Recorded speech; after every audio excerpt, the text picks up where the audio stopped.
Conceive, believe, achieve. This is former UFC middleweight champion of the world, Michael Bisping. Paddy the Baddy here. You're listening to Combat Sports UK. And you're watching Combat Sports UK. Rob Smith for Combat Sports UK. I'm here at Roker Roughhouse in Sunderland. I'm delighted to be joined by Kennedy Freeman. Kennedy, how are you? I'm good, yeah. Thanks for coming. No, not a problem at all. You've got a big fight coming up against Mafalda Carmona. Change of opponent. You know when you're getting a change of opponent, when Cage Warriors give you the call and say, oh, your opponent's pulled out, is there any sort of panic? Did they have an opponent straight away replacing, or was it a case of you had a call, a few weeks later, then they had a replacement? How'd that kind of go? To be fair, they were pretty quick on this one. I'm lucky that I got an opponent so far out this time. Yeah. But then, things happen. We did have a change of opponents, but I've still got a few weeks to prepare. Game plan doesn't really change. I work on all aspects of my game anyway, so yeah, it's pretty sweet. And Josh was telling me in training, you try and take people's heads off. You're a savage. You're a savage in training. And so when I kind of asked Josh the same question: is when you do your game plan, do you just focus on yourself, or do you kind of watch some tape on your opponent and kind of get a game plan based off what she does well? Yeah, Josh comes up with my game plan. Yeah. I leave it all down to him. I trust him. He's got a very high fight IQ, so I let Josh watch my opponent, and then we'll just adapt things to how we think it's going to plan out on the day. Yeah. But yeah, all my game plans down to Josh, and it's worked so far every time. So yeah. And it's a huge fight for you. First Cage Warriors women's title fight in I believe 6 years. Mm-hmm. It's a very big deal. When we last spoke at Newcastle after your knockout win, I asked you about maybe Contender Series title fight, and you said you liked the idea of a title fight. So when Cage Warriors gave you the call and said, "Oh, we've got a title fight. Do you want to be involved?" What was your kind of emotions like when you got that call? Yeah, obviously I was buzzing.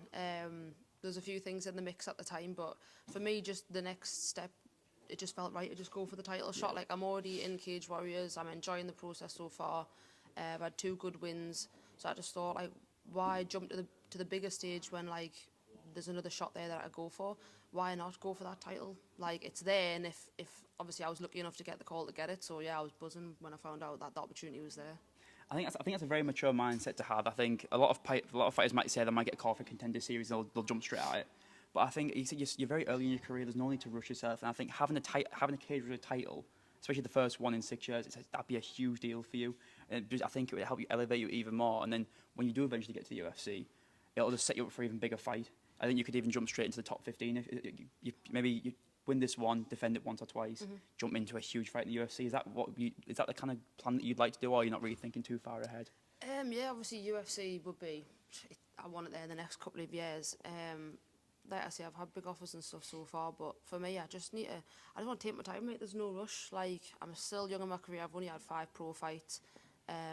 When you get to the UFC, you've got no more learning to do. You're in there with the best of the best. So I just think winning the title proves to me, like, where I am in my career. Yeah. And it's like, if I don't go for that title shot, I'm just missing a step and jumping into the UFC, where I just want to do everything step by step, and so that I just know I've done everything properly, I've done it the right way, and when I get to the UFC, that's it, I'm ready for it, and I'm going to just make a clean run. So yeah, I'm happy just to take my time, man. It's no rush.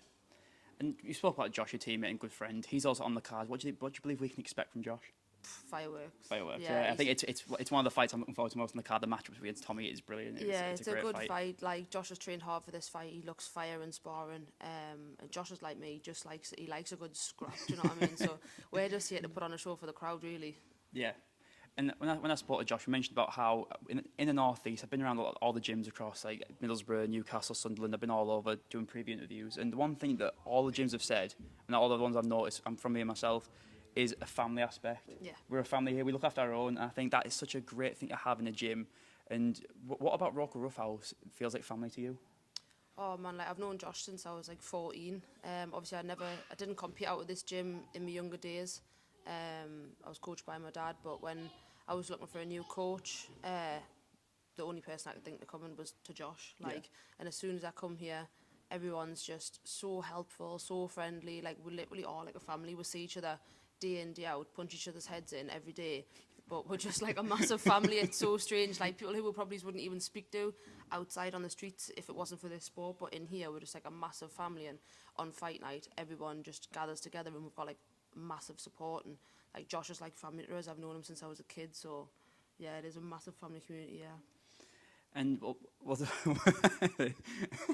there's Josh having a bit of fun in the background there. And we'll talk about that last win, because you talk about family, and you were quite emotional after that win, because in the kind of media area where we're all sat, your family were literally like about 10 yards to the right of us, and they were going crazy the whole time. Yeah. It was so nice to see. I think you brought a great crowd. I think you got the loudest buzz the whole night, apart from maybe Harry Hardwick, but you got such a buzz. And when you get a win in front of your family like that, is the emotions even more like, do you feel a bit more emotional when it's in your home? Yeah, I think so. Like, I think, like, now that I'm having this second run at it, like, I've retired and I've come back, like, everything just seems more like, I think I get a bit more emotional because I know this is, like, my last shot at it. Like, this is, if I want to just make this run for it, and this is my last shot. So, like, when you put all the hard work in, your friends and family see all the hard work you put in, and then, like you say, everyone turns up on fight night and it pays off. Yeah, it is emotional, and I cry like every time. I knock somebody out and then I start crying. So, but yeah, it's like, and then like when I just see all my friends and family, like my mum and stuff in the audience going crazy, yeah, it just makes us get upset every single time. And what influenced you to come back to MMA? A few different things really, like just a change in like people who I had around us in my life. I had a few bad influences and stuff around us, so when I like got rid of them and started getting good people around us again and stuff like that, I just thought like, what am I doing? Like, I've wasted 5 years. I've seen these girls who like were on the same level as me years ago, and now they're doing so well, and I was thinking, why have I wasted 5 years of my life just doing nothing really, like literally just existing? And then it was me and my dad went down to UFC London. He was doing a bit of work for the UFC, and we went down, and I seen some of the girls on the card, and I thought like, I was like, I could be at that level, do you know what I mean? And then I come back home. I think I went on the Saturday, I come back home, and like on the Monday, I was like, right, that's it. Just decided to just go back into MMA and get the show back on the road. And here we are, like not even a year later. And now a title, knocking the door of the UFC. That's a brilliant story. I think it's inspirational. I think like, what kind of message would you give to someone who maybe who's got some bad influence around them and kind of going down a bad path? What message did you send to them? Just don't let anybody influence you, man. Like, yeah, you can having the people who are around you, like whoever's around you, like that's who you're going to become. Yeah. And if you look at them people and you don't want to live the same life as them, make a change. Like, it took me 5 years to make a change, and I'm so glad I did, because I don't know what I'd be doing right now. Wouldn't be fighting for a world title, I tell you that. But yeah, I just got rid of the negative people, and like now I surround myself with such positive people, and my life's just so much better. Yeah. And we'll talk about you mentioned your dad there, and the name Freeman might resonate with some of the fans. Your dad's a UK MMA icon, Ian Freeman.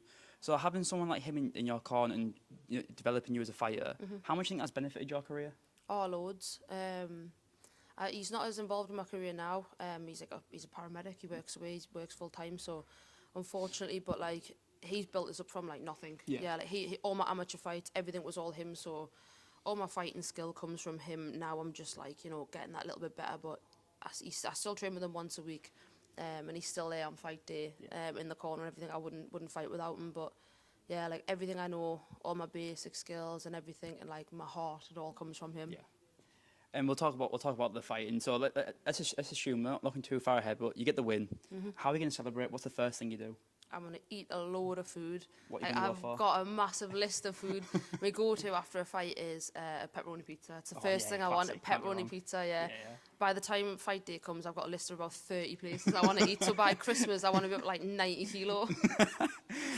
And let's just say, my last question is kind of a double header. So imagine your opponent sat across from you now. What message did you send to her? And can we get an official prediction? Prediction. I'm coming for the stoppage. Yeah. I don't want to go to the judges, man. I would expect nothing I don't want to less. go to the judges, but my message to her would be just let's have a good fight. Like, nothing boring. Like, let's just go out there and put a fucking show on for the crowd, man. Like, I like it when the crowd are just going wild because the fight's so exciting. So, yeah, let's do that. Well, she said it herself. It's going to be an exciting fight. Get your tickets. Cage Warriors, November 23rd. Cage Warriors, Newcastle. Kennedy, thank you very much for coming on. I appreciate it. Thanks, mate. Thanks for having us.